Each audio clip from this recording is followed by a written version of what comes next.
या अय्युहल्लज़ीना आमनू अतीउल्लाह व अतीउर रसूल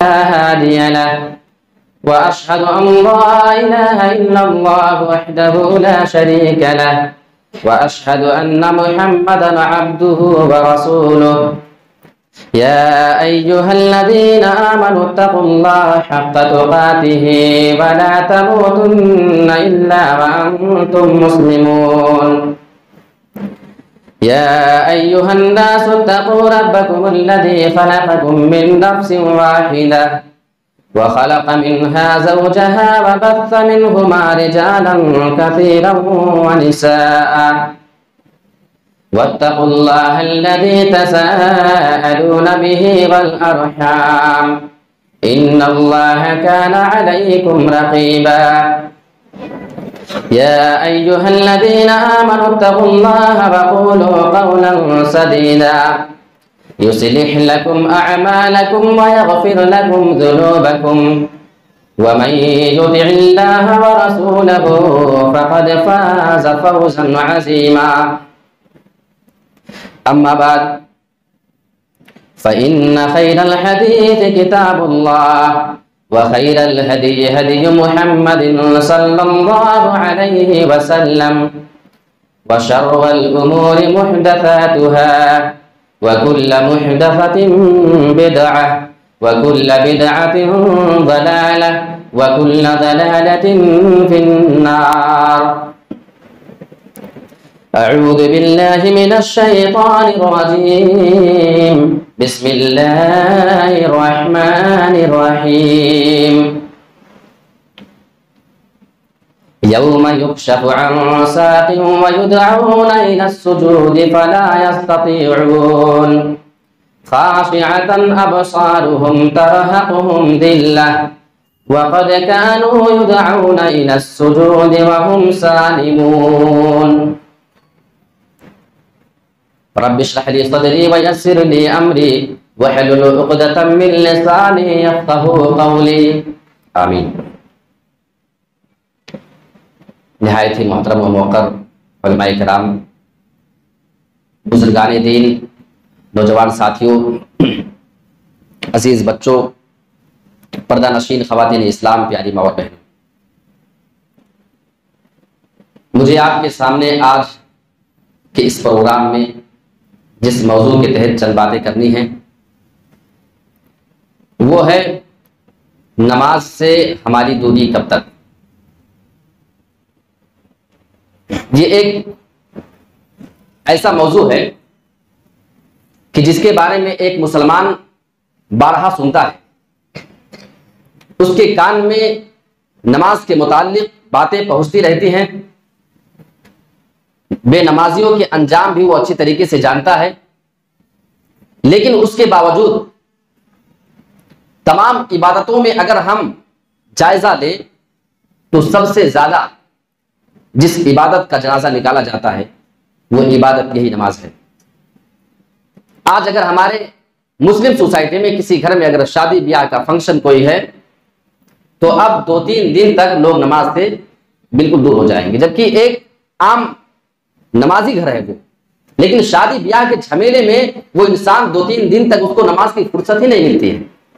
आप 3-4 दिन के बाद उसे जब मुलाकात करिए, पूछेंगे कि कहाँ थे, तो कहेंगे कि घर में या रिश्तेदार में फला जगह शादी थी। तो मतलब शादी है तो नमाज आपकी खत्म, यानी नमाज आप अपने फुर्सत के हिसाब से पढ़ेंगे, आपको जो हुक्म दिया जा रहा है आप उसकी पाबंदी नहीं कर पा रहे हैं। और अल्लाह खैर करे हमारे घर की माँ और बहनों का कि नमाज वो सबसे ज्यादा शादी ब्याह के मौके पर उनसे छूटती है। क्यों जानते हैं? इसकी एक बड़ी वजह, क्योंकि शादी ब्याह के मौके पे कीमती से कीमती मेकअप वो करके जाती हैं। अब 1-1 घंटा, आधा घंटा लग करके जो मेकअप किया जाए, अजान के वक्त जब अजान हो जाएगी तो नमाज के लिए क्या वो उतना कीमती मेकअप अपना वजू करके खराब करेगी? ये एक बड़ा सवाल होता है, एक बड़ा चैलेंज होता है एक औरत के लिए। और अक्सर औरत इस मामले में गिरफ्तार नजर आती है और कोताह नजर आती है। जबकि हम साहबे कराम की जिंदगी को अगर देखते हैं ना, हम ये फर्ज नमाज की बात कर रहे हैं मुसलमानों, जो पढ़ना आपके ऊपर बिल्कुल फर्ज है, लाजिम है, कंपलसरी है, बगैर इसके कोई रास्ता नहीं है। आइए हम सहाबा की जिंदगी में देखें, वो फर्ज नमाज की बात छोड़िए, उसका छोड़ना उनके लिए आप सोच भी नहीं सकते कि फर्ज नमाज कोई साहबी छोड़ दे। वो नफली नमाजों का ऐसा एहतमाम करते थे ना कि सुनने के बाद हमारे होश उड़ जाते। एक बार जंग के मौके पे अल्लाह के नबी, हम जरा कंपेयर करते हैं अपने इस सोसाइटी का, हम भी मुसलमान हैं, हम भी वही नमाज मानने वाले, हम भी उसी कुरान को मानते हैं जिसमें नमाज का हुक्म है, वो भी उसी को माना करते थे। एक बार जंग के मौके पे अल्लाह के नबी सल्लल्लाहु अलैहि वसल्लम रात के वक्त ठहरे हुए थे, तो आपने फरमाया कि है कोई जो आज की रात पहरा देगा, सारे लोग आराम से सो जाए, सबको जागने की क्या जरूरत है, कोई पहरा देने के लिए तैयार हो जाए, बाकी लोग आराम से सो जाएंगे। दो साहबी खड़े हुए थे, एक अंसारी और एक मुहाजिर साहबी थे। दोनों खड़े हुए बोले, अल्लाह के नबी सल्लल्लाहु अलैहि वसल्लम, सारे लोगों को जागने की जरूरत नहीं है, हम दोनों तैयार हैं, पहरा देते हैं, आप लोग आराम के साथ सो जाएंगे। अब ये जब दो बाकी बचते, बाकी सारे लोग जब सो गए, तो दोनों ने आपस में बात किया, मशवरा किया कि हम दोनों को एक साथ क्या जागने की जरूरत है। अब ऐसा करते हैं कि एक जागे, एक सो जाए आधी रात के लिए, फिर आधी रात के बाद वो उसको जगा देगा, वो जागेगा, दूसरा सो जाएगा। सही रहा, दिमाग अच्छा लगाया, दोनों को जागने की क्या जरूरत है। तो ठीक है, मामला ये तय हुआ कि अंसारी साहबी ने कहा ठीक है मैं जागता हूं और तुम सो जाओ। अब जरा गौर कीजिए, जब ये साहबी अकेले बचता है और उसका साथी भी सो गया, तो अब इसके दिमाग में ये सोच पैदा हुई कि अब मैं इस वक्त क्या करूं, तरह हूं, कोई बात करने के लिए नहीं है, करूं तो क्या करूं अकेला में। हम जैसे लोगों का दौर होता तो निकालते फेसबुक और यूट्यूब और कान में हेडफोन लगा करके और मस्त हो जाते, है ना। वो सहाबी थे, उनकी सोच देखिए कहां पे जाकर के डूबती है। हम नौजवानों के लिए इसमें बहुत बड़ा इबरत का पैगाम है। हम भी उसी इस्लाम को मानने वाले हैं जिसको वो माना करते थे, जिसको वो फॉलो किया करते थे। सोच रहे हैं रात में तन्हाई में, सोच रहे कि क्या काम किया जाए, टाइम कैसे पास किया जाए। आज के मुसलमानों से भी आप सवाल करें कि आप टाइम अपना कैसे पास किया करते हैं, आपको मुख्तलिफ तरीके मिल जाएंगे कि तुम्हें टाइम पास करना है तो तुम फला फला चीज करके अपना तुम वक्त गुजार सकते हो, टाइम पास कर सकते हो। उस सहाबे रसूल के जहन में भी सवाल पैदा होता है कि मैं अपना वक्त कैसे निकालूं।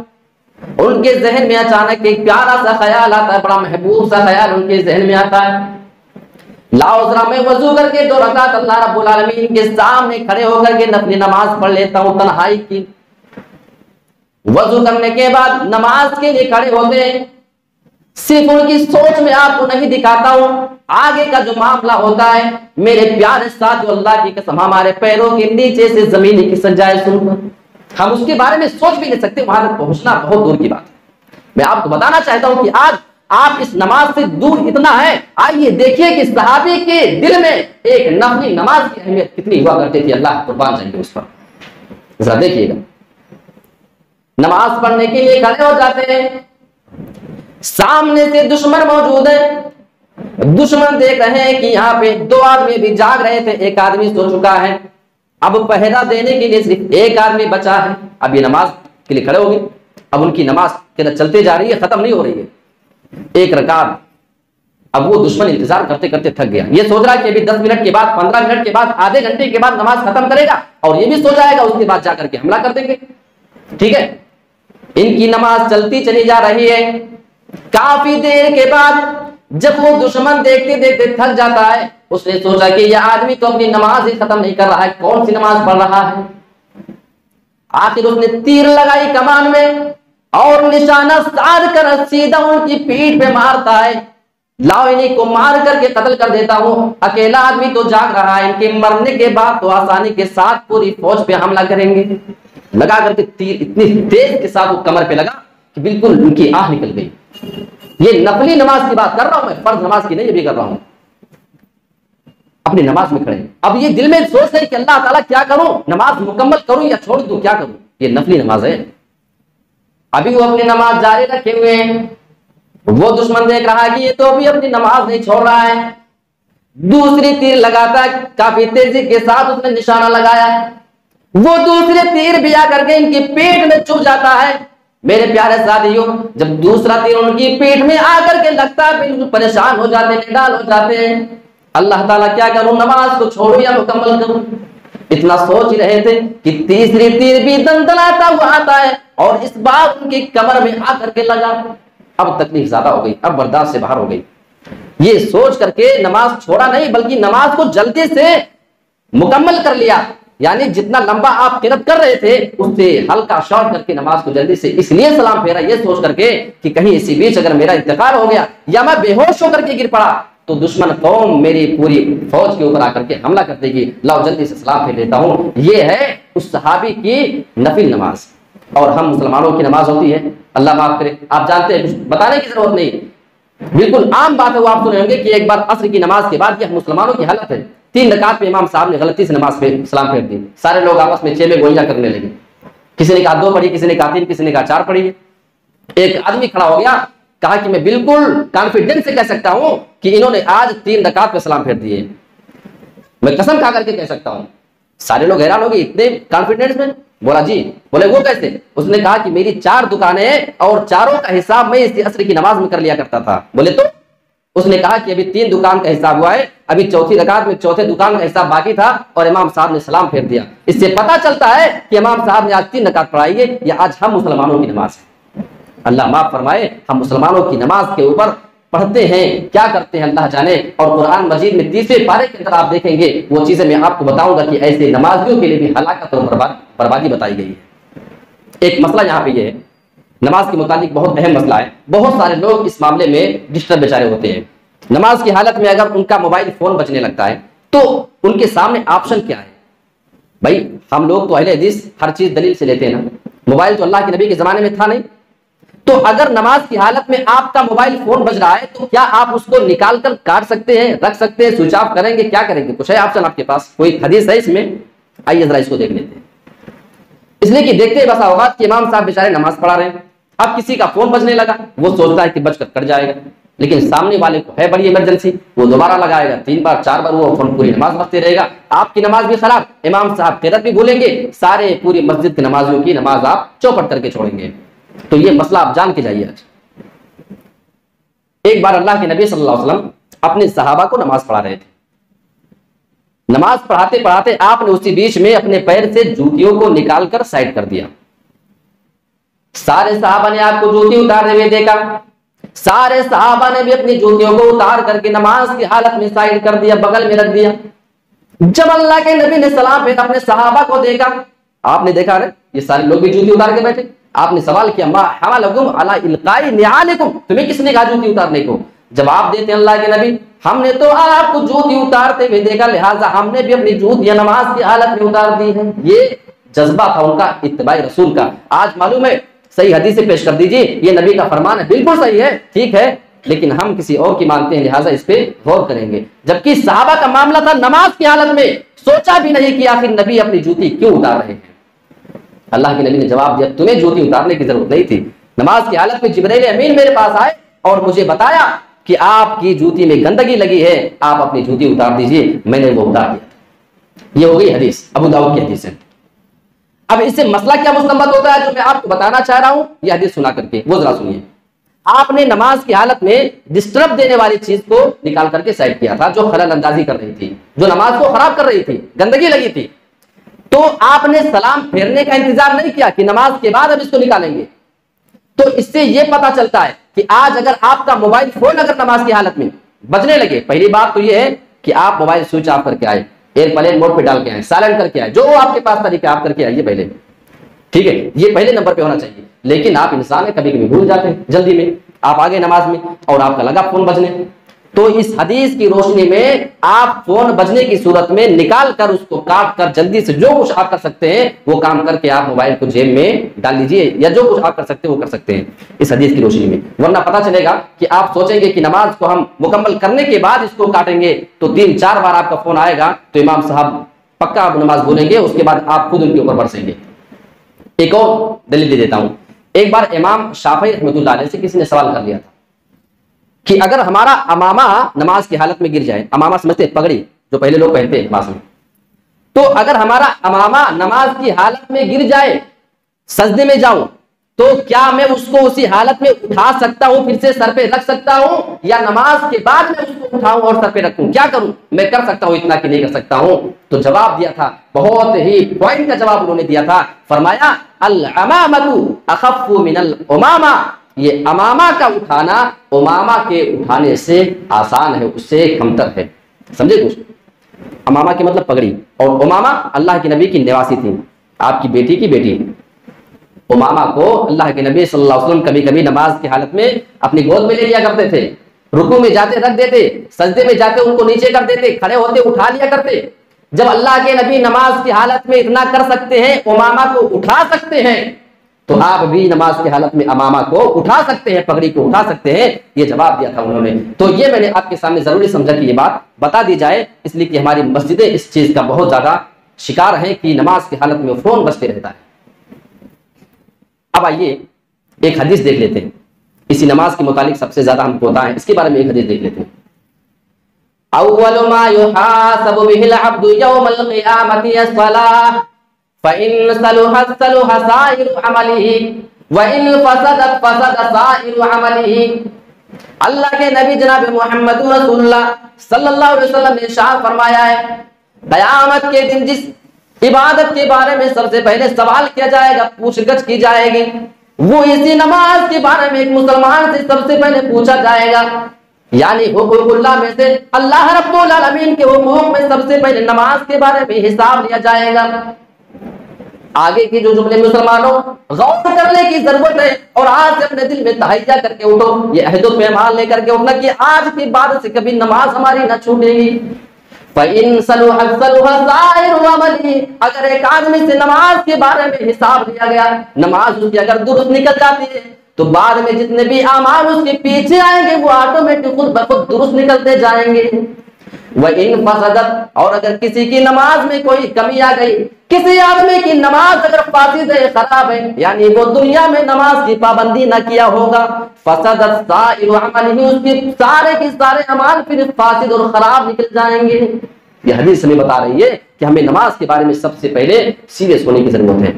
और एक बार अल्लाह के नबी सल्लल्लाहु अलैहि वसल्लम ने, ये मुत्तफक अलैह हदीस है, अपने सहाबा से, सही बुखारी की हदीस, अपने सहाबा से पूछा इसी नमाज के बारे में कि अगर किसी आदमी के घर के सामने नहर जारी हो, साफ सुथरी बिल्कुल साफ शफाफ पानी उसमें बह रहा हो, 5 मरतबा उसमें अगर जाकर के नहाए तो कोई मैल कुचैल उसके जिस्म पे बाकी रहेगी। सारे साहबा ने एक बेग जवाब दे दिया, अल्लाह के नबी, साफ सुथरी नहर में 5 मरतबा कोई इंसान नहाए तो उसके जिस्म पे तो कोई मैल बाकी रहने वाली नहीं है। अल्लाह के नबी ने जवाब दिया था कि 5 वक्त की नमाजों का हाल यही है, जिस तरीके से अगर कोई आदमी 5 बार दिन में गुस्ल कर लिया करे, कोई गंदगी जिस्म पे नहीं रहेगी। 5 वक्त की नमाज अगर एक इंसान पढ़ लेता है तो उसके जिस्म पर फिर कोई गुनाह बाकी नहीं रहता है। आइए एक और तबरानी की रिवायत, ये सही बुखारी की हदीस, तबरानी की रिवायत है, और अल्लामा अलबानी रहमतुल्लाह अलैह ने इस हदीस को सही करार दिया है, जो मैं आपको बताने जा रहा हूँ। इंसान की जिंदगी से गुनाह को नमाज कैसे धोती है, जरा गौर कीजिएगा। और ये भी बता दूंगा कि इंसान का गुनाह से बचना यह बड़ा जरूरी है, इसलिए कि गुनाह इंसान को जहन्नम में लेकर के जाने वाला है। अब यहीं पे रुक करके सबसे पहले मैं सही मुस्लिम की एक हदीस आपके सामने रख दूं, और सही बुखारी के अंदर भी वो हदीस है, लेकिन लफ्ज जरा दूसरा है। हुफ़्फ़तिल जन्नतु बिल मकारिह व हुफ़्फ़तिन नारु बिश्शहवात, ये सही मुस्लिम के अल्फाज हैं, और सही बुखारी के अंदर लफ्ज हुजिबत आया हुआ, यानी ढांप दी गई है, पर्दा बीच में कर दिया गया है, आड़ कर दिया गया है। अल्लाह के नबी जनाब मोहम्मद रसूलुल्लाह ने इरशाद फरमाया है, जन्नत को नापसंदीदा चीजों के जरिए से ढांप दिया गया है। यानी अगर किसी इंसान को जन्नत में जाना है, आप मान लीजिए वो जन्नत है, यहाँ इंसान खड़ा हुआ है, अब इस इंसान की पूरी जिंदगी की कोशिश हुआ करती है कि वो कौन सा ऐसा अमल करे कि जन्नत में चला जाए। हर इंसान ये चाहता। मेरे प्यारे साथियों, आज मैं आपको वो डिटेल से समझा देता हूं। आपको उस जन्नत में जाना है, बीच में एक पर्दा होता है, हायल होता है, आपके बीच में आड़ है डिवाइडर की शक्ल में, आप यहाँ पर खड़े हैं।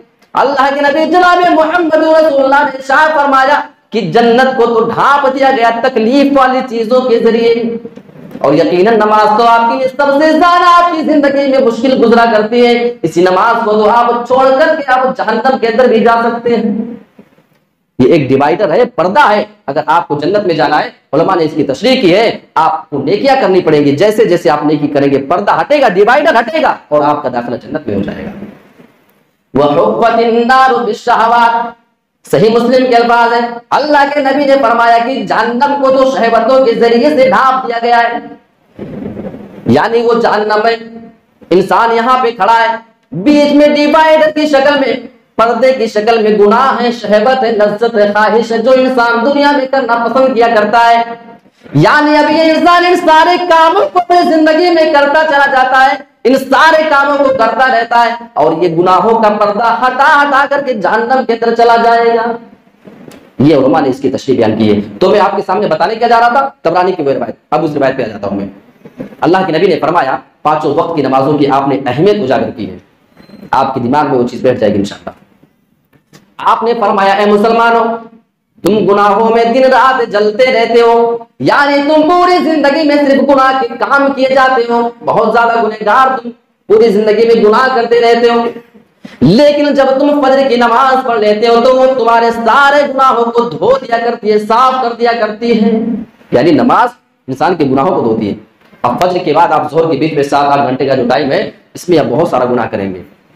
अल्लाह के नबी ने फरमाया, फिर जब तुम जोहर की नमाज पढ़ लेते हो तो तुम्हारे सारे गुनाहों को धो दिया करती है, साफ कर दिया करती है। अब असर के बीच में गुनाह करेंगे, असर की नमाज पढ़ेंगे, वो आपके गुनाह धो देगी। अब मगरिब तक जो गुनाह करेंगे, मगरिब की नमाज पढ़ेंगे, वो आपके गुनाह धो देगी। अब मगरिब से इशा तक के बीच में भी जो टाइम चल रहा है, इसके बीच में आपसे जो गुनाह होता है, उसके बाद फिर आप अगर इशा की नमाज पढ़ लेते हैं, ये आपके गुनाह को धो देती है। अब अल्लाह के नबी के इरशाद को आप सुनिए और अपनी जिंदगी में इस चीज को उतारने की कोशिश करिए। आपने फरमाया, जब इंसान इशा की नमाज पढ़ लेता है, उसके सारे गुनाहों को धो देती है। उसके बाद जब वो सो जाता है तो उसके ऊपर अब कोई गुनाह नहीं लिखा जाता है, जब तक कि तुम बेदार ना हो। ये नमाज कितनी प्यारी चीज है, आपको जन्नत में ले जाने के लिए नमाज काफी है, लेकिन आप इसको करके तो देखो। सही बुखारी की हदीस बेनमाजियों के अंजाम के बारे में जरा बात कर लेते हैं। हजरत समुरा बिन जुंदुब रज़ियल्लाहु ताला अन्हु इस हदीस के रावी हैं। कहते हैं कि अल्लाह के नबी फजर की नमाज के बाद आप सल्लल्लाहु अलैहि वसल्लम की आदत मुबारक हुआ करती थी कि आप नमाज के बाद जब फिरते तो लोगों से सवाल करते कि अगर तुम में से किसी ने कोई ख्वाब, कोई सपना देखा है तो बताए। वो बताता और अल्लाह के नबी उसकी ताबीर बताया करते थे। हस्बे मामूल आपने यही सवाल कर लिया, अब सारे लोग खामोश हो गए। सारे लोगों ने कहा, अल्लाह के नबी आज हम में से किसी ने कोई ख्वाब नहीं देखा है। तो अल्लाह के नबी ने फरमाया कि आज मैंने एक ख्वाब देखा है और आपने अपने ख्वाब को बयान किया। इस ख्वाब को जरा हम और आप देखें। सही बुखारी किताबुल जनाइज की हदीस है और इसमें हमारे लिए बहुत बड़ा पैगाम मिलेगा। इसमें हमारे दिल भी, हमारे रोटे खड़े होने चाहिए, हमारे दिल को दहलना चाहिए ऐसी सूरत में। ये चीजें सुनने के बाद अल्लाह के नबी ने इरशाद फरमाया कि 2 फरिश्ते मेरे पास, मेरे हाथ को पकड़ा, मुझे लेकर के गए। अल्लाह के नबी को अजाब की कुछ शक्लें दिखाई गई थी। हम अल्लाह से दुआ करते हैं कि कहीं ऐसे अजाब वालों में से हम और आप ना शामिल हो जाएं, इसलिए कि अमाल तो हमारे कुछ ऐसे हैं जो ठीक मामला नजर नहीं आ रहे हैं। अल्लाह हमें महफूज रखे। अल्लाह के नबी ने इरशाद फरमाया कि जब हम गए, क्या देखता हूं, एक आदमी ऐसे बैठा हुआ था, बैठा हुआ है। एक आदमी उसके पास, उसकी गर्दन के पास पीछे से खड़ा हुआ है। उसके हाथ में एक महमीज था। महमीज यानी बिल्कुल धारदार चीज जिससे किसी चीज को फंसा करके चीरा जा सकता हो, महमीज। जो आदमी बैठा हुआ था, ये खड़ा हुआ आदमी उसके जबड़े में डाल रहा था महमीज को और चीरते हुए उसकी गुद्दी तक लेकर के जा रहा था। ये आदमी काफी तेजी के साथ चीर रहा था, लेकिन उसके अजाब को बंद नहीं किया जा रहा है। एक जबड़े को चीर करके गुद्दी तक जब वो फारिग हो जाता है, दूसरे जबड़े को चीरना शुरू कर देता है, यहां से लेकर के पीछे गुद्दी तक चीरते ले जा रहा है। जैसे दूसरे जबड़े को चीरता है, अल्लाह के नबी जनाब मोहम्मद रसूलुल्लाह ने इरशाद फरमाया, उस आदमी का पहला जबड़ा सही हो जाता है। ये आदमी उसको छोड़ने के बाद फिर उसको चीरना शुरू कर देता है। ये जबड़ा सही होता है, इसको चीरने के बाद फिर दूसरा चीरता है और बार बार उस आदमी के साथ ही सुलूक किया जा रहा था। अल्लाह के नबी को बर्दाश्त कैसे हो सकता है? अल्लाह के नबी इतने ज्यादा रहमती इंसान हुआ करते थे, आप तो सारे लोगों के लिए, पूरी कायनात के लिए रहमत बना करके भेजे गए।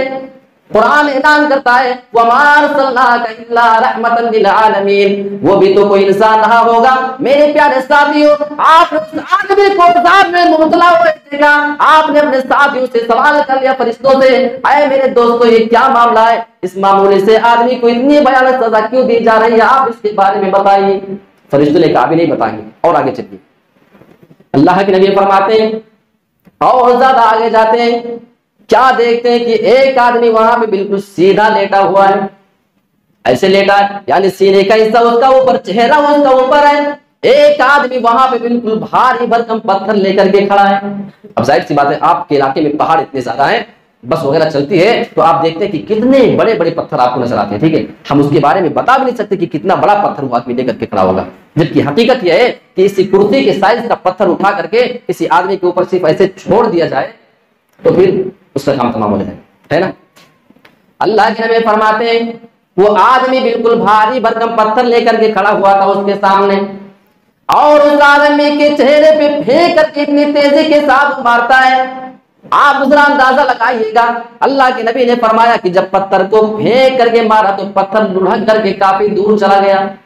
यानी इस जुमले से पता ये चलता है कि पत्थर को सिर्फ छोड़ा नहीं था बल्कि उसको काफी तेजी के साथ फेंक करके मारा गया था, तभी तो दूर जाएगा। उसको उठा करके लाता, इसका चेहरा बिल्कुल मस्त हो जाता, बिल्कुल चेहरा इसका खराब, पूरे बिल्कुल सफा, वो दोबारा लेकर के आता। अब उसको जब उठाने के लिए जा रहा है तो इसका ये चेहरा फिर अपनी हालत पे वापस, क्योंकि उसको अज़ाब तो क़यामत के दिन तक दिया जाना है ना। अभी जरा गौर करें, अल्लाह के नबी फरमाते हैं वो आदमी दोबारा पत्थर लेकर के आता है और उस आदमी के साथ बार बार ये सुलूक किया जा रहा है। अल्लाह के नबी को बर्दाश्त नहीं होता। आपने सवाल किया इतना मामूली सा आदमी, इतनी भयानक सजा। अल्लाह के नबी अभी और आगे चलिए, अभी आपको और मुनासिब देखने बाकी है। अल्लाह के नबी फरमाते हैं और ज्यादा आगे जाते हैं, क्या देखते हैं, एक आदमी है, बल्कि आपने इरशाद फरमाया कि मैं वहां पे तंदूर के पास जाता हूं तो क्या देखता हूं, तंदूर के पास जाता हूं, आग के शोले वहां पे लपट मार रहे थे, आग नीचे से जल रही थी। अल्लाह के नबी ने फरमाया जब मैंने उसके अंदर झांक करके देखा तो क्या देखता हूं कि उसके अंदर नंगे मर्द और नंगी औरतें जल रही हैं। अल्लाह के नबी ने इरशाद फरमाया कि मैंने उसके अंदर झांक करके देखा तो क्या देखता हूं कि नंगे मर्द और नंगी औरतें उसके अंदर, और आग के शोले नीचे से लपट मारते हैं, वो लोग उसी आग के अंदर जले जा रहे थे। अब इसके बारे में मैं आपको बहुत सारी चीजें बताऊंगा, इस चीज से रुक करके सबसे पहले हम देख लेते हैं कि जो अजाब मिल रहा था इन लोगों को किस वजह से। जब बाद में सारा मामला खत्म हो गया, हदीस और ज्यादा लंबी है, तो फरिश्तों ने बताया अल्लाह के नबी जिस आदमी को आपने देखा जिसके जबड़े को चीरा जा रहा था वो ऐसा आदमी था जो दुनिया में एक झूठ बोलता था, बस कितना, एक झूठ। उस एक झूठ को उसके लोग दूर दूर तक फैला दिया करते थे। इस बिना पे उस आदमी को कयामत के दिन तक ये सजा दी जाती रहेगी। जरा गौर करो, एक झूठ की वजह से जब ये सजा है, हम मुसलमानों की तो आदत है झूठ बोलना, फिर हमारा हाल क्या हो सकता है। आइए हम आज अल्लाह रब्बुल आलमीन से यह पैमान करके उठे कि आज के बाद से हम मुसलमान होने की हैसियत से कभी झूठ नहीं बोलेंगे। अल्लाह के नबी से सवाल किया गया था अयकुल मोमिनु कज़्ज़ाबा, क्या कभी मोमिन झूठा भी हो सकता है? आपने फरमाया मोमिन और झूठा हो ही नहीं सकता है। हमें भी अपनी जिंदगी से इसको निकालने की जरूरत है। फरिश्तों ने बताया अल्लाह के नबी वो दूसरा आदमी जिसको आपने देखा कि जिसके चेहरे को बार बार पत्थर से मारा जा रहा था, ये चीज जरा गौर करने की जरूरत है। फरिश्तों ने बताया अल्लाह के नबी ये ऐसा आदमी था जो दुनिया में कुरान पढ़ना जानता था। अल्लाह ने उसको कुरान पढ़ने का तरीका तो सिखाया था, उसे बहुत सारी सूरतें भी याद हो चुकी थी, लेकिन ये आदमी पूरी जिंदगी कुरान की तिलावत नहीं किया करता था, कुरान को छोड़ बैठा था, भूल बैठा था। और वयनामु अन सलातिल मक्तूबती, और ये फर्ज नमाजों से भी सोया रहा करता था। गौर करो ये हाल उसका हो रहा है। फरिश्तों ने बताया अल्लाह के नबी कयामत के दिन तक इस आदमी को ये सजा दी जाती रहेगी। मेरे प्यारे भाई जो ताज्जुब होता है ऐसे लोगों के ऊपर जो अपने बच्चों को कुरान की तालीम ही ना दिलाएं, या दिला भी दें किसी तरीके से तो बच्चों का जहन इतना ज्यादा खराब हो जाता है, आगे चल करके उनका रवैया इतना बदल जाता है, उनका सुलूक, उनका व्यवहार इतना बदल जाता है कि कभी भूल के भी वो कुरान ना खोले। हाँ, रमजान के महीने में लोग आपको ताक से कुरान उठा करके वो कपड़े से साफ करते हुए मिल जाएंगे। इस बात की दलील है कि ये कुरान मजीद हमारे लिए सिर्फ और सिर्फ रमजान में पढ़ने की चीज है। मैं आपसे एक सवाल कर लूं, बताइएगा, अगर मैं आपसे ये सवाल करूं कि किसी गैर मुस्लिम को आपको एक कोई किताब देनी हो जिसपे सारे मुसलमानों का इज्तिमा हो, किसी का इख्तिलाफ ना हो, ठीक है, सारे लोगों का इत्तेफाक हो कि ये किताब बिल्कुल सही है, इसको जो पढ़ेगा वो हिदायत पा जाएगा, इसमें जो बातें बताई जा रही है उसको करना चाहिए, जिससे रोका जा रहा है उससे रुक जाना चाहिए, तो आप कौन सी किताब देंगे?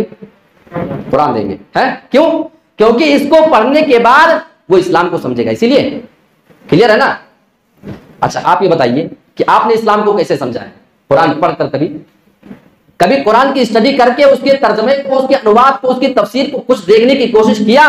या आप जो इस्लाम को समझ रहे हैं, समझे हुए हैं, इस्लाम को मानते हैं, आपने भी कभी कुरान पढ़ा है? इसलिए जवाब दीजिए, नहीं ना, बहुत इल्ला माशाअल्लाह। भाई आपका मानना है कि किसी गैर मुस्लिम को देना है कोई किताब तो कुरान तर्जमे के साथ, क्योंकि तर्जमा पढ़ेगा उसकी समझ में बात आएगी। हाल ये है कि साहब आप पूरी जिंदगी कभी तर्जमे के कुरान पढ़ते ही नहीं है, फिर आप गैर मुस्लिम को देने के लिए कैसे सोच सकते हैं? जब उसको आप नहीं पढ़ते तो गैर क्या पढ़ेगा? ये सारी चीजें हैं जिसे हमें एक्सेप्ट करना पड़ेगा कि हम मुसलमानों के अंदर इतनी बड़ी कमी है कि हम दिल से जानते हैं, मानते हैं गैर मुस्लिम को देना, ये लो कुरान दे दो, उससे हम इतने दूर हैं कि उसके बारे में क्या कहें। आइए एक हदीस के मुताबिक मेरे प्यारे साथियों, वो इसलिए कि आपके इस इलाके में उलमा की कमी है, इस बात को आप एक्सेप्ट करें। आपके घर में भी कोई होना चाहिए। आप जानते हैं ना, आप अपने बच्चे को बहुत से ऊंचे ऊंचे पोस्ट पर लेकर के जाना चाहते हैं, आप अपने घर में भी कोई हाफिज कुरान पैदा करें, कोई आलिम आपके घर में अच्छा होना चाहिए। आपकी सोसाइटी में आप अल्हम्दुलिल्लाह बहुत सारे हमारे शेख मोहतरम भी खिताब फरमाया है, लेकिन फिर भी कम तादाद में ये जज्बा आपके अंदर होना चाहिए। इंशाअल्लाह ये आप वादा भी करके जाइए कि आप अपने बच्चों को कम से कम कुरान की तालीम भी दिलाएंगे। बात दूसरी तरफ निकल जाएगी। मैं आपके सामने बयान ये कर रहा था, फरमाया फरिश्ते ने कि अल्लाह के नबी वो आदमी फर्ज नमाज से सोया रहा करता था जिसकी बिना पे उसको ये सजा मिल रही है। अब तीसरी बात जो मैंने आपके सामने बयान की, वो तन्नूर था, एक कढ़ा था जिसके अंदर से आग जल रही थी और उसमें लोगों को जलाया जा रहा था। इसमें 3 नुक्ते हैं। अल्लाह के नबी ने बताया कि वो गढ़ा था तन्हाई में, लोगों के सामने हिसाब नहीं दिया जा रहा, जानते हैं, कोई मदद के लिए ना आ जाए। समझ रहे? सवाल ये पैदा होता है उस आदमी को या उन सारे लोगों को, मर्दों को, औरतों को तन्हाई के अंदर अज़ाब क्यों दिया जा रहा है? उलमा ने इसका जवाब बड़ा बेहतरीन दिया है। ये ज़िनाकार लोग थे, यानी दुनिया में ज़िना का काम किया करते थे, तो क्या हुआ? फिर ऐसे लोगों को गड्ढे में सजा क्यों दी जा रही है, तन्हाई में क्यों सजा दी जा रही है? उलमा ने इसका जवाब ये दिया, कितना बेहतरीन जवाब है, सुनने के बाद आपका दिल भी कहेगा कि वाकई कितना बेहतरीन ये जवाब है। उलमा ने बताया जब कोई मर्द या औरत दुनिया में ज़िना करने के लिए, बदकारी करने के लिए जाया करते थे, तो वो ऐसे काम के लिए तन्हाई को इख्तियार किया करते थे, तन्हाई को पसंद किया करते थे। यानी दुनिया में जब तुम इस काम को करने के लिए तन्हाई को पसंद किया करते थे, तन्हाई में जाया करते थे, अल्लाह रब्बुल आलमीन आपके गुनाह के अंदर और आपकी सजा में मुताबिकत कितना रखेगा। दुनिया में इस काम को करने के लिए तन्हाई को पसंद किया करते थे, आज हम तुमको तन्हाई के अंदर अज़ाब दिया करेंगे। दूसरी हिकमत अल्लाह के नबी ने ये बताई है,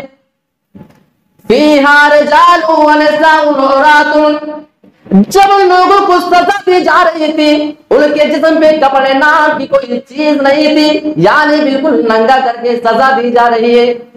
सवाल ये पैदा होता है इस सजा के बारे में खास तौर से बताने की क्या जरूरत पड़ी कि उनके कपड़े उतार करके उनको सजा दी जा रही है? इसका भी जवाब आप सुनते जाइए। इसका जवाब ये कि जब दुनिया में कोई लड़का या लड़की, कोई मर्द या औरत जब ज़िना करना चाहते हैं तो कपड़े उतार करके ज़िना किया करते हैं। यानी जब इस काम को करने के लिए दुनिया में तुम अपनी मर्जी से कपड़े उतार करके गुनाह का काम किया करते थे, अल्लाह रब्बुल आलमीन वहां पे तुम्हारे कपड़े उतरवा करके सजा देगा, जलाएगा आग के अंदर। समझ में आ रही बात ना? तीसरी वजह, आग नीचे से जल रही थी, है ना, नीचे से आग के शोले लपट मार रहे थे। सही बुखारी के अल्फाज है। भाई सजा साइड से भी दी जा सकती थी, ऊपर से भी। खास तौर से ये बताने की क्या जरूरत पड़ी कि आग नीचे से जल रही थी और जब आग शोला मारती, लपट मारती तो लोग ऊपर की जानिब आया करते थे, लेकिन ऊपर का हिस्सा इतना चौड़ा नहीं था कि उसे निकल सके। इसकी हिकमत यह है, जब भी दुनिया में कोई ज़िना करने का इरादा किया करता है या वो दुनिया में कोई काम करने के लिए जाता है, इस गुनाह के काम को दुनिया में अपने निचले पार्ट और निचले अंग से किया करता है। यानी जैसे तुम्हारे गुनाह दुनिया में हुआ करते हैं, निचले पार्ट से दुनिया के अंदर तुम गुनाह का काम किया करते थे, ज़िना किया करते थे, बदकारी किया करते थे, आज तुम्हें नीचे से जला करके, आग जला करके सजा दी जाएगी। ये है मुताबिकत। ये सही बुखारी की और किताबुल जनाइज की रिवायत है। मेरे प्यारे साथियों, हम नमाज से जो गाफिल इतना नजर आ रहे हैं, हमें कम से कम अपनी अदाओं पे कभी गौर करने की भी जरूरत है। अब मैं कुरान मजीद की 2 जगहों से आयतें उठा रहा हूं। एक आयत है उन नमाजियों के लिए, देखिएगा, ये नमाजियों के लिए जा रहा हूं बताने। नमाजियों के लिए अल्लाह रब्बुल आलमीन फरमाता है कि इनके लिए जहन्नम का टुकड़ा है, इनके लिए, नमाजियों के लिए। सुनते हैं, फवैलुल लिल मुसल्लीन अल्लज़ीना हुम अन सलातिहिम साहून। ऐसे नमाजियों के लिए हलाकत है, बर्बादी है, वैल है, जहन्नम का एक टुकड़ा है। अल्लज़ीना हुम फी सलातिहिम साहून, अल्लज़ीना हुम अन सलातिहिम साहून, जो नमाज तो पढ़ा करते हैं लेकिन नमाज तो सुस्ती के साथ वो पढ़ा करते हैं। फिर आप जरा गौर करो, नमाज तो पढ़ रहा है लेकिन नमाज में जरा पकड़ छोड़ करके कभी पढ़ता है कभी नहीं पढ़ता है, या वो पढ़ता भी है तो सुस्ती किया करता है नमाज के अंदर। जब ऐसे आदमी के लिए तबाही बर्बादी है तो ऐसे आदमी का भी हश्र क्या होगा जो पूरी जिंदगी नमाज न पढ़े, या नमाज पढ़े तो उलमा को इसके बारे में चार कैटेगरी बनानी पड़ी है। एक होते हैं 360 वाले नमाजी, और एक होते हैं 8 वाले नमाजी, एक होते हैं खाट वाले नमाजी। समझ रहे ना, खाट वाले नमाजी जब किसी का जनाजा उठता है तो नमाज के लिए जाते हैं। एक होते हैं 360 वाले नमाजी, बेचारे सिर्फ ईद और बकरा ईद की नमाज पढ़ेंगे। एक होते हैं 8 वाले नमाजी, यानी वो सिर्फ और सिर्फ जुमा की नमाज 8 दिन के बाद पढ़ेंगे। ये नमाजियों की क्वालिटी अलग अलग है। हाँ, कुछ लोग अल्हम्दुलिल्लाह हैं जो पाबंदी के साथ 5 वक्त की नमाज पढ़ते हैं, ऐसे लोगों की जो खुशखबरी है। अब आइए, जो लोग नमाज नहीं पढ़ते हैं उनके बारे में कुरान क्या कहता है, इसको भी जरा सुनते चलते हैं। बहुत सारे लोग हैं ना आपकी जान पहचान के लोग, अब हम कुछ नहीं कह सकते कि कौन इसमें से जन्नत पे जाने वाला है कौन जहन्नम में। हर आदमी का अल्लाह खैर करे। हम सब ये दुआ करते हैं कि अल्लाह रब्बुल आलमीन हमें जन्नतियों में से बनाए। कुरान की आयत सुनिए, फी जन्नति यतसाअलून अनिल मुजरिमीन। जब जन्नती जन्नत के अंदर चले जाएंगे और जहन्नमी जहन्नम के अंदर चले जाएंगे, जन्नती अपने जानने पहचानने वालों को जहन्नम के अंदर देखेंगे, पहचान जाएंगे, सवाल कर लेंगे मा सलककुम फी सकर, तुमको जहन्नम में किस चीज ने डाला है। सबसे पहला उनका जो जवाब होगा, कालू लम नकु मिनल मुसल्लीन, तुम हमसे जहन्नम में आने की वजह पूछते हो, रीजन पूछते हो।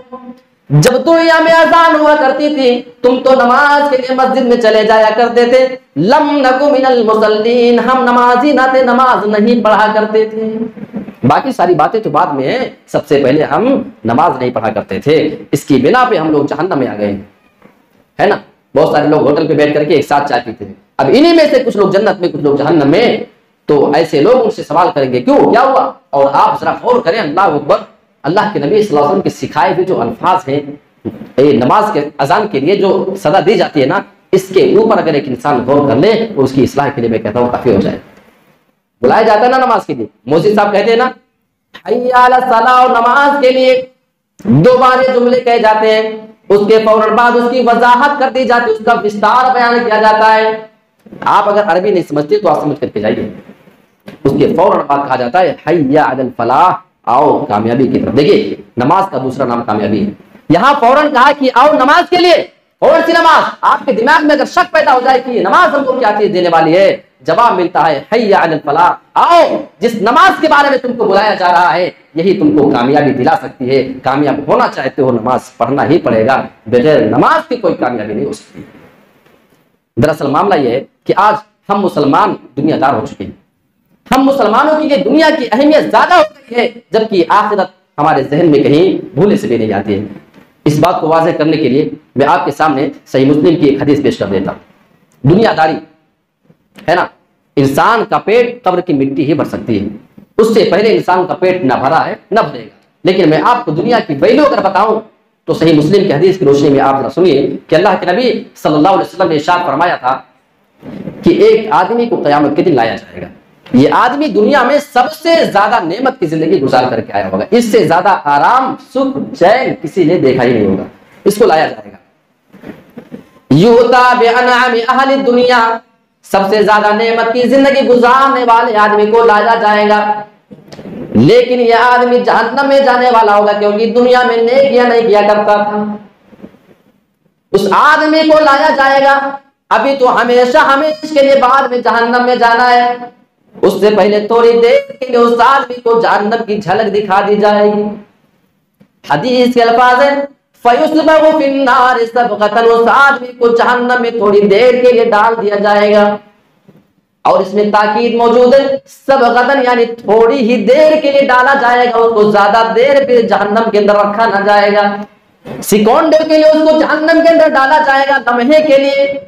फौरन निकालने के बाद उसका रब उससे सवाल कर लेगा, हल रायत खैरल कत्तु, ऐ मेरे बंदे तू जवाब दे, जबकि मुझे मालूम है कि दुनिया में तू सबसे ज्यादा ऐश और आराम की जिंदगी गुजार करके आया हुआ है, लेकिन आज मैं तुझसे ये सवाल करता हूँ, हल रायता खैरन कत्तु, ऐ मेरे बंदे क्या तूने कभी कोई आराम दुनिया में देखा है तो बता।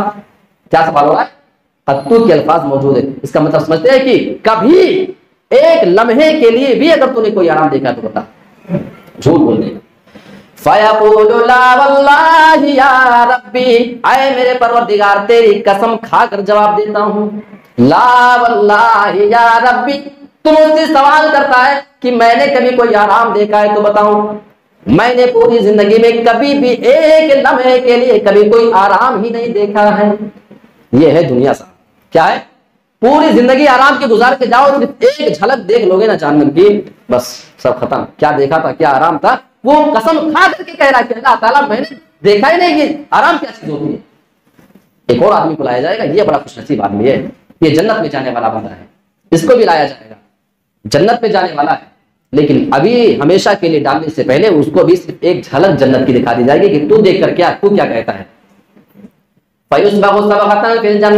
उस आदमी को जन्नत के अंदर एक डुबकी दी जाएगी, थोड़ी देर के लिए फौरन निकाला जाएगा। फिर उस आदमी से सवाल कर लिया जाएगा, हल रायत बूसन कत्तु, ऐ मेरे बंदे तूने दुनिया में कभी कोई तकलीफ देखी तो बता। हदीस के आगे के अल्फाज है, हल मर्रा बिका शिद्दतुन कत्तु, ऐ मेरे बंदे क्या तेरे पास कभी कोई तकलीफ आई तो बता। कभी पूरी जिंदगी में एक लम्हे के लिए भी, एक सेकंड के लिए भी कोई तकलीफ देखा है? किससे सवाल हो रहा है? जो बंदा हमेशा सिर्फ और सिर्फ तकलीफ देखा है, आराम पता ही नहीं था कि क्या होता है, न खाने के लिए खाना, न पहनने के लिए लिबास मौसम के हिसाब से, न रहने के लिए घर मकान। आप नहीं देखते ट्रेन के साइड में कितने बेचारे झुपड़पट्टी डाल के उनकी पूरी जिंदगी, उनके बाल बच्चों की जिंदगी वही बसर हो रही है ना? ऐसे लोग है ना? आप रोड पे चलते हैं तो बीच में फुटपाथ पे कई लोग आपको पूरी जिंदगी गुजारते हुए नजर आएंगे ना? है वो ऐसे किस्म का आदमी रहा होगा, उसके पास न खाने के लिए, न रहने के लिए, न कुछ, लेकिन वो बंदा था बड़ा नहीं, वो जन्नत में जाने वाला है। क्योंकि अल्लाह रब्बुल आलमीन के यहाँ कोई कैटेगरी और क्वालिटी नहीं चलती कि आप किस बंगले में और किस हवेली में रहकर के आए, आप थे कैसे, आपका अमल क्या था, वो डिपेंड करेगा कि आप कहाँ जाने वाले हैं। वो आदमी जन्नत में जाने वाला, अल्लाह रब्बुल आलमीन उसको जन्नत दिखा देगा। पूरी जिंदगी कभी दुनिया में आराम ही नहीं देखा, मालूम नहीं कि आराम क्या चीज होती है। उस आदमी को थोड़ी देर के लिए जब जन्नत दिखा दी जाएगी, वहां देख करके आएगा, मुआयना कर लेगा एक बार, इतनी प्यारी जन्नत मैंने तो कभी देखा भी नहीं था, फौरन निकाला जाएगा, चलो चलो निकलो। अब उस आदमी से भी सवाल कर लिया जाएगा, मेरे बंदे क्या तूने कभी कोई तकलीफ दुनिया में देखी? फयक़ूलु ला वल्लाहि या रब्बी, ऐ मेरे रब पूरी जिंदगी में एक लम्हे के लिए भी कोई तकलीफ मैंने नहीं देखी है, एक सेकंड के लिए भी मुझे नहीं मालूम कि तकलीफ क्या चीज होती है। कौन है? पूरी जिंदगी तकलीफ की गुजारने वाला। तो मेरे प्यारे साथियों, अगर इस जिंदगी में तकलीफ है तो क्या हुआ, परेशानी है तो क्या हुआ, अगर हमारे ऊपर कोई मुसीबत है तो क्या हुआ, अल्लाह रब्बुल आलमीन इसके बंदे में हो सकता है कि हमको जन्नत में कोई चीज देने वाला है। एक और आयत ले लेते हैं 29वें पारे में। अल्लाह रब्बुल आलमीन ऐसे बेनमाजियों के बारे में बता रहा है जो अल्लाह रब्बुल आलमीन के सामने झुकने से एराज किया करते हैं, उनका क़यामत के दिन क्या हाल होगा। अल्लाह रब्बुल आलमीन उसका नक्शा खींचता है। यौम युक्शफु अन साक़िन व युदअऊना इला सुजूद फला यस्ततीऊन, जब क़यामत के दिन अल्लाह रब्बुल आलमीन की पिंडली खोल दी जाएगी, यानी अल्लाह रब्बुल आलमीन अपनी पिंडली उस दिन खोलेगा। व युदअऊना इला सुजूद, सारे लोगों को सजदे के लिए बुलाया जाएगा। फला यस्ततीऊन, तो ऐसे लोग सजदा करने की ताकत नहीं रखेंगे, यानी जब वो सजदा करना चाहेंगे कमर उनकी बिल्कुल सीधी हो जाएगी, झुकेंगे नहीं। मेरे प्यारे साथियों, ऐसे लोगों का आलम होगा जो दुनिया में अल्लाह के सामने झुकना नहीं पसंद किया करते थे। वयुदअऊना इला सुजूद व हुम सालिमून, और इससे पहले अल्लाह फरमाता है खाशिअतन अबसारुहुम, उनकी निगाहें मारे शर्म के झुकी हुई होंगी। तरहकुहुम जिल्ला, ऐसे लोगों को जिल्लत और रुसवाई ने बिल्कुल ढांप लिया होगा। वक़द कानू युदअऊना इला सुजूद व हुम सालिमून, जब दुनिया में ये लोग जिंदा रहा करते थे, सही सालिम हट्टे कट्टे हुआ करते थे, नमाज के लिए इनको बुलाया जाता था लेकिन नमाज नहीं पढ़ा करते थे। जब दुनिया में सही सलामत होने के बावजूद तुम नमाज नहीं पढ़ा करते थे, आज जब अल्लाह के सामने तुमको सजदे के लिए बुलाया जाएगा तो आज तुम झुकना भी चाहोगे, लेकिन झुकने से तुमको मना कर दिया जाएगा, तुम झुक नहीं सकोगे, तुम्हें इस सिचुएशन में ला करके खड़ा कर दिया जाएगा। ये है बेनमाजियों का अंजाम। और नमाज से बहुत सारी मुसीबत और तकलीफ टलती है। बातें बहुत सारी, लेकिन वक्त चूंकि मुख्तसर है और उसके लिहाज से हमें अपनी बात को खत्म करना है। मैं आपको एक एक बात बता करके आपके वो दिमाग में समझाना चाहता हूं कि किस तरीके से उस चीज को आप समझ सकते हैं। आपको अल्लाह रब्बुल आलमीन ने अभी मौका दिया है नेकी करने का, ठीक है, जरा गौर से समझिएगा। ये मौका आपके लिए सीमित है, लिमिटेड है, महदूद है, जान लीजिए। ऐसा नहीं है कि कभी भी आप ये नेकी करना चाहे तो करेंगे, अभी सीमित है, वो लिमिटेड है।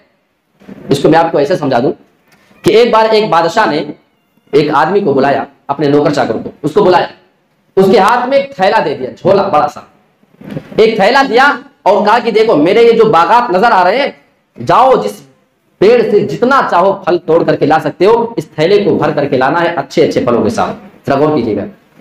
लेकिन बादशाह ने एक कैद लगा दी, एक शर्त बादशाह ने लगा दिया कि एक बार तुम जिस पेड़ से गुजर जाओगे, अगर यहां से भी फल तोड़ना है, यहां पहुंचे हो तो तोड़ लो, अगर यहां से आगे निकल गए तो पलट कर अब इस पेड़ से तुम नहीं तोड़ सकते। इतनी कैद लगा दी थी। जरा सोचिएगा हमारी जिंदगी को लेकर के, अगर तुम पलट के तोड़ना चाहोगे, हमारे सिपाही निगरानी करेंगे, तुमको वापस नहीं आने देंगे। ये आदमी गया, एक दो अच्छे अच्छे पेड़ देखे, बिल्कुल बहुत सारे पेड़ उसको नजर आए, सोचा कि यहां से तोड़ू यहां से तोड़ू, तो इसको लगा कि सामने अभी जो दरख्त है उसमें और ज्यादा अच्छे फल नजर आ रहे हैं, यहाँ छोड़ करके आगे निकल गए। सोचा कि यहां से तोड़ लेता हूं, सोचा यार बागीचा इतना लंबा चौड़ा, यहाँ से क्या जरूरत है, चलो अभी चलते चले हैं। होता ना हमारी जिंदगी में। देखिए मैं आपको बताना चाह रहा हूँ, कंपेयर करा रहा हूँ हमारी और आपकी जिंदगी और उस आदमी का। वो आदमी और ज्यादा करीब जाता, सोचा कि यहां से तोड़ लेता हूं, लेकिन इसकी नजर और बिल्कुल लास्ट वाले पेड़ पे पड़ती है। कई पेड़ वहां पे थे और इसने सोचा कि जाकर वहां से तोड़ेंगे, बड़े अच्छे फल वहां के नजर आ रहे हैं। यहां सारे पेड़ों को छोड़ करके बिल्कुल लास्ट में जा रहा है। लेकिन जब ये आदमी लास्ट में पहुंचता है, आखिर जो पेड़ उसको नजर आ रहे थे वहां पे पहुंचता है, ये आदमी जब अपनी नजर ऊपर उठाता तो इसके पैरों के नीचे से जमीन खिसक जाती है। इस आदमी ने देखा कि मैं जिन पेड़ों को सोच करके चला आ रहा था कि यहां से फल तोड़ लूंगा, इन पेड़ों में तो कोई फल ही नहीं है, यहाँ के सारे फल तोड़े तोड़ाए हैं। यह आदमी सोचा कि लाओ जल्दी से पलट कर दूसरे पेड़ों से तोड़ लेता हूं। सिपाही उसको पकड़ करके वापस कर दिया, नहीं चलो, समझे?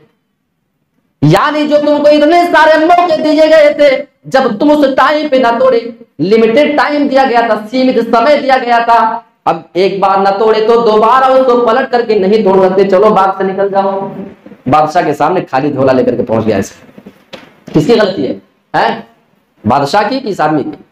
पेड़ तो काफी थे भाई, फल तो इतने थे कि चाहता तो कई झोले, बल्कि क्या कई टंकर और ट्रालियां भर जाती उसने, है, लेकिन एक फल नहीं तोड़ा, खाली झोला लेकर के पहुंचा और बादशाह ने उसको उठा करके जेल में डाल दिया।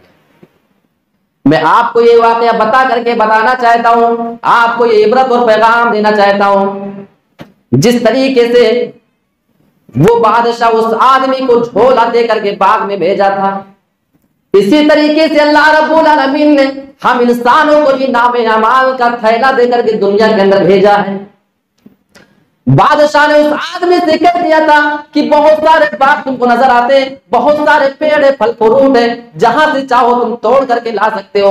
अल्लाह रब्बुल आलमीन ने हमको दुनिया में भेजा है, बहुत सारी नेकियां हैं, जहां से जैसी नेकी चाहो झोले में भर के ला सकते हो नामे अमाल की। लेकिन बादशाह ने कैद और शर्त ये लगा दी थी, एक बार तुम जिस पेड़ से गुजर जाओगे, दोबारा पलट के नहीं मौका मिलेगा, आगे वाले पेड़ से तोड़ना है। अल्लाह रब्बुल आलमीन ने हमारे लिए यही कैद लगाई है, एक बार एक समय तुमको जो नेकी करनी थी वो वक्त गुजर जाए, दोबारा उस वक्त में गुजर करके नेकी नहीं कर सकते हो। बादशाह ने कैद लगाई थी, दोबारा उसे फल ना तोड़ सकोगे। मेरे प्यारे साथियों, इतने सारे मौके उसको मिले थे, लेकिन फिर भी वो झोला अपना खाली दे करके पहुंचा है। मुसलमानों, मैं आपसे कहना चाहता हूं, होश में आओ, इससे पहले कि हमारे और आपके सारे के सारे अल्लाह रब्बुल आलमीन के पास खाली पहुंच जाए, जब मौत का फरिश्ता हमारे सामने आए। और हकीकत यह है कि आज हम मुसलमान तो पूरी जिंदगी इसी चीज के इंतजार में रहते हैं कि अभी नहीं, अभी बाद में नेकियां कर लेंगे, अभी 2-4-10 साल के बाद नेकियां कर लेंगे, अभी कौन सी हमारी उम्र गुजर चुकी है। इसी उम्मीद में इंसान पड़ा रहता है। और हकीकत यह है कि जब मौत के फरिश्ते को सामने देखता है तो ओह अफसोस, ये क्या, मुझे तो लग रहा था कि अभी बहुत सारे मौके हमको मिलेंगे। मेरे प्यारे साथियों, ये चंद बातें थी जो मैंने आपके सामने कुरान और हदीस की रोशनी में और इसी तरीके से कुछ वाकयात और मिसाल दे करके आपको समझाने की कोशिश की है, जिससे आपकी समझ में ये बात आ जाए कि यकीनन अगर एक इंसान अपनी जिंदगी में जो उसको वक्त मिला है उसको अगर वो गनीमत ना समझे, अगर उसमें वो टाइम जो उसको दिया गया है फायदा ना उठा ले, तो बाद में उसको अफसोस भी करना पड़ सकता है।